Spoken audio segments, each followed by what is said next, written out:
அனைத்து தமிழ் நெஞ்சங்களுக்கும் தமிழ் மாணவர்களுக்கும் காலை வணக்கம்.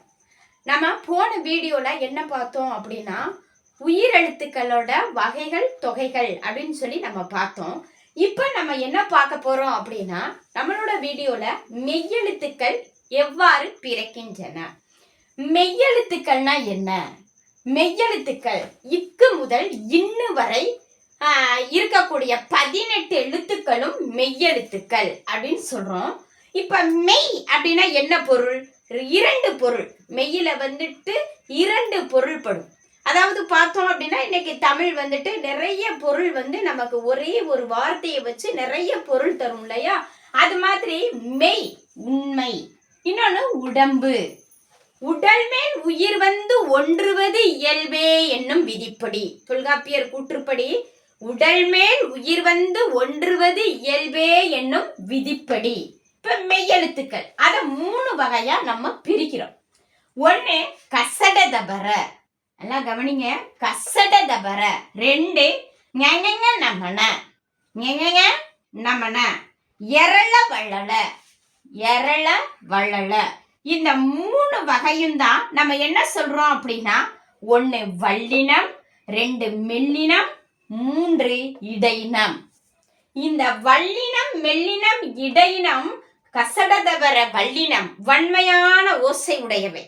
வன்மையான ஓசை உடைய எழுத்துக்கள் வல்லின எழுத்துக்கள்.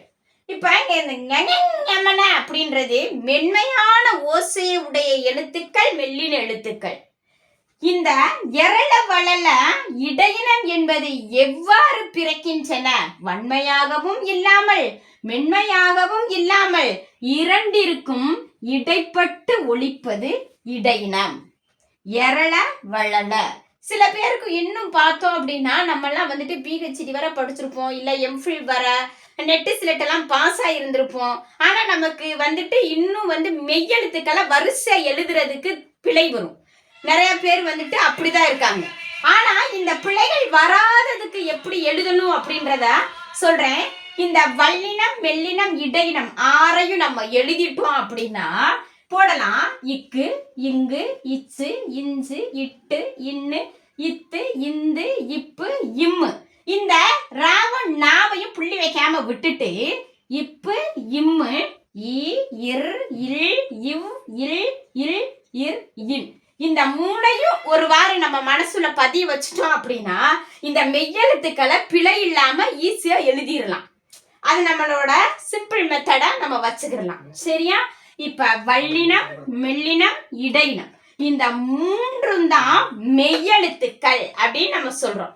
அப்ப இந்த மெய்யெழுத்துக்களுக்கெல்லாம் மாத்திரை அளவு எவ்வளவு அப்படின்னோம்னா இந்த மெய்யெழுத்துக்களுக்கெல்லாம் புள்ளி வச்ச எழுத்துக்களுக்கெல்லாம் மாத்திரையோட அளவு அரை.